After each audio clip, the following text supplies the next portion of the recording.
E aí, galerinha, tudo bem com vocês? Gente, hoje nós vamos estar falando na parte de isomeria sobre isomeria óptica, ok? É a última isomeria que nós vamos ver. Nós já falamos da plana, né, que se divide em 5 classificações. Na espacial, nós já falamos da geométrica, cis, trans, e z. E agora a gente vai estar falando da ótica, ok? Bom, então vamos às definições. A isomeria óptica é um tipo de isomeria espacial e ela está associada ao comportamento das substâncias quando são submetidas a um feixe de luz polarizado, onde as ondas vibram em um só plano. Então vamos entender isso, né? A luz polarizada, gente, ela é obtida quando a luz natural, que não é polarizada, as ondas se apresentam em vários planos, quando essa luz natural ela atravessa um polarizador ou polarímetro. Então, o polarímetro mais utilizado é o prisma de Nicol. Ele é constituído por dois cristais de um tipo de rocha que se chama calcita, colados. Então, vejam só o exemplo que a gente tem aqui, a imagem, né? Então, a gente pode classificar as substâncias que são atravessadas por essa luz polarizada em duas categorias. Então, a gente tem os isômeros, ou compostos, né, oticamente ativos, que a gente chama de IOA, tá? Para facilitar. Então, esses desviam o plano de vibração da luz polarizada.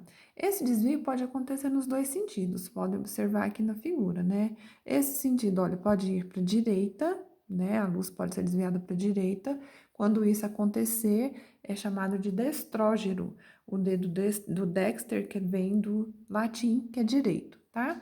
Ou pode desviar para a esquerda também. Quando desviar para a esquerda, ela é denominado levógero. A gente vai usar o L de livos, da esquerda, latim, tá? Então, direito destrógeno, esquerda levógero. Quando uma substância se comporta das duas formas, ou seja, ela pode estar desviando a luz para a direita e ou para a esquerda, ela vai receber o nome de enantiômero, tá ok? Ela está exercendo os dois desvios. Então, esses enantiômeros, eles apresentam uma estrutura que se assemelha a uma imagem refletida no espelho. Essas imagens não são sobreponíveis, elas são especulares. Então, vejam só. Isômeros opticamente inativos, IOI. Esses isômeros, eles não desviam o plano da luz, o plano de vibração da luz polarizada. Então, eles vão ser neutros, vai passar direto, não vai nem para a direita ou na esquerda. Então, a gente fala que a atividade óptica é inativa. Quando isso acontece, gente, é porque tem uma mistura de destrógeno e levógeno. Então, um anula o desvio do outro, né? Então, eles estão em partes iguais e isso daí vai receber o nome de misturas racêmicas. Quando você tem o destrógeno e o levógeno juntos e o feixe de luz não é desviado, mistura racêmica. Os isômeros óticos. Os isômeros óticos são aqueles que possuem a mesma fórmula molecular, a mesma forma estrutural plana. Então, a gente sabe que a isomeria trabalha isso, né? Qual vai ser a diferença, então? A diferença está na atividade ótica de cada um deles. Para que uma substância apresente isomeria ótica, existe uma condição. Ela tem que apresentar uma estrutura assimétrica. Então, a simetria está relacionada com igualdade. Então, se você puder dividir um objeto ou uma coisa em duas metades idênticas, ela será simétrica. Caso contrário, ela será assimétrica, tá? Então, as estruturas que não admitem nenhum plano de simetria são as assimétricas. Então, diferente das simétricas, elas não são sobreponíveis. Vamos ver como que é isso? Olha só a imagem da nossa mão. Então, aqui você tem a mão e aqui um espelho com a imagem refletida. Pode verificar que é como se ela estivesse ao contrário, né? Então, aqui falando, para considerar simetria, a gente precisa de um plano de simetria e a gente observa diante do espelho a imagem refletida. Como eu já falei, a imagem refletida ela fica contrária. Então, é contrário ao que que a gente está vendo. Você mesmo pode pegar as suas duas mãos e tentar sobrepor. Você vai ver que não vai dar certo, né? Quando isso acontece, ela é assimétrica e não sobreponível. A gente acabou de falar sobre isso. Vamos analisar isso na estrutura. Como saber se um composto tem isomeria ótica? Então, você vai verificar isso mediante o uso de um polarizador. Então, aqui a gente tem uma estrutura que se chama carbono assimétrico. ele é marcado por um asterisco, ele é chamado de carbono quiral. Então, o tempo todo nas nossas estruturas, a gente vai estar procurando o carbono quiral, para verificar se a estrutura tem simetria ou não, né? Se ela se sobrepõe ou não. Então, para esse carbono assimétrico, esse carbono ser quiral, ele tem que ter 4 ligantes diferentes. E ligantes, gente, é todo o grupo, tá? Então, saiu a ligação, é todo o grupo que está ligado ao carbono. Como a gente está vendo aqui na imagem abaixo, olha só. Se eu pegar esse composto e colocá-lo diante de um espelho, olha a imagem dele. Não está invertida? Tá, né? Tá toda contrária. Então, aqui a gente vai pegar como exemplo a molécula do ácido lático. Que a gente tem a molécula, aqui a nossa mão só para ilustrar a imagem dessa molécula. Vejam, ela está toda ao contrário, né? Se você pegar essa imagem, tentar sobre essa estrutura e tentar sobrepor a essa, não vai dar certo, não é sobreponível, ok? Então, a gente vai ver aí que são 4 ligantes diferentes. Aqui está na forma estrutural plana, aqui só na forma estrutural. Então, veja só. Aqui no carbono, a gente é ligado a ele um OH, certo? Um hidrogênio, um CH3 e um C duplo OH. Então, são 4 grupos diferentes. Você poderia falar, professora, mas aqui tem um carbono e aqui também. Lembre-se, é o grupo todo, tá? Aqui eu tenho C duplo OH. Eu tenho C duplo OH em alguma outra parte? Não. Aqui é CH3. Eu tenho em alguma outra parte? Não. Então, são 4 ligantes diferentes, ok? Note que isso acontece com a estrutura do ácido lático, como nós já vimos, né? Lá nós observamos o carbono quiral, que é esse aqui do meio. E quiral, só para a gente associar, significa mão. A palavra que vem do grego, que significa mão, tá? Então, assim como as nossas mãos, a imagem especular um do outro não se sobrepõe. Então, são chamados de enantiômeros, tá? Quando submetemos essas duas moléculas a um feixe de luz polarizado, como a gente falou lá no início, uma delas desvia o feixe de luz para a direita, então ele é denominado destrógeno, e o outro desvia o feixe de luz para a esquerda, né? Então, um é o ácido lático, D de destrógeno, o outro é o ácido L-lático, de levógeno, ok?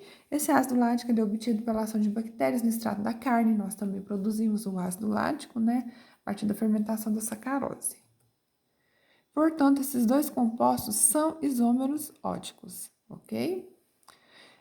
No entanto, é só por meio da utilização do polarímetro que você vai poder distinguir, né, identificar quem é o destrógeno e quem é o levógeno, ok? Apesar desses compostos serem quimicamente e fisicamente iguais, eles possuem propriedades totalmente diferentes. Então, uma dessas misturas é oticamente inativa, então a gente chama de mistura racêmica, tá? A gente pode ver também que aquelas estruturas, elas não se sobrepõem, então as imagens dela não vão ser simétricas, são especulares, não são isômeros óticos. A isomeria pode acontecer também em estruturas com mais de um carbono quiral, tá? Então, é isso que a gente vai ver agora. Então, para aquelas estruturas que têm mais de um carbono quiral, a gente tem 2 isômeros oticamente ativos e um só oticamente inativos. Então, aqui a gente está vendo, né, esses 2 carbonos marcados com asterisco. Vejam, eu tenho OH, CH3, hidrogênio e essa parte aqui que é diferente das outras. No carbono da direita eu tenho cloro, metil, hidrogênio e essa outra parte que também é diferente, tá? Então, fiquem atentos a isso, ao grupo todo, ok? Então, olha só, para a gente descobrir o número de isômeros oticamente ativos, a gente vai estar usando uma proposta, uma regra de Van Hoff e Lebel.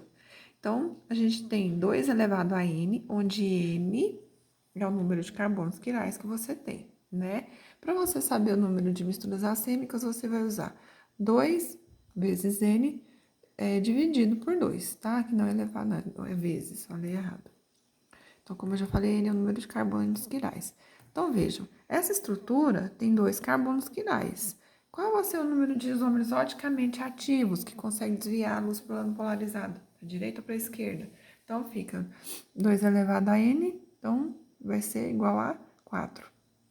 Aqui a gente tem 4, ou seja, eu posso ter essa aqui, eu tenho imagem especular, eu tenho uma estrutura onde esse OH pode estar na parte de baixo, eu tenho outra estrutura onde esse Cl pode estar na parte de baixo, então você pode estar invertendo também essa parte do meio, né, para poder montar estruturas diferentes. Dentre essas, quais vão ser oticamente inativos? Duas delas. Você faz 2 elevado a n dividido por 2, tá? Então, fica 4 dividido por 2 igual a 2. Em estruturas fechadas ou cíclicas, também há isomeria. Então, vamos verificar aqui nesse 2-metil-ciclopropanol. Então, observem, a gente vai ter que observar os carbonos em cada uma das suas pontas e nas suas extensões para a gente verificar se houve carbono quiral ou não. Então, quando você for analisar, por exemplo, você está aqui vendo o carbono 2, observe no sentido horário e no sentido anti-horário também, tá? Logo de cara, olha só, eu já vejo que o carbono 3 não tem isomeriótica, porque aqui eu tenho 2 hidrogênios que são iguais ligado a ele, né? Então, vejam, olha só.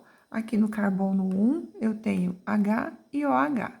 No sentido horário, eu tenho CH3. No sentido anti-horário, eu tenho CH2. São diferentes, não são? Então, o carbono 1, ele é quiral. O carbono 2 também, tá? Então, eu tenho HCH3.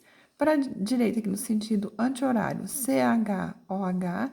E no sentido horário, aqui para cima, eu tenho CH2. Então, a gente vê que o carbono 1 e o 2 são carbonos quirais.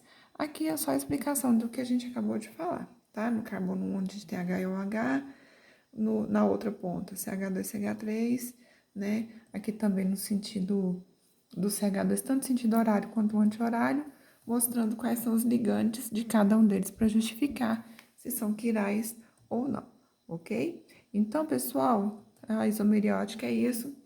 A gente encerra por aqui. Até a próxima.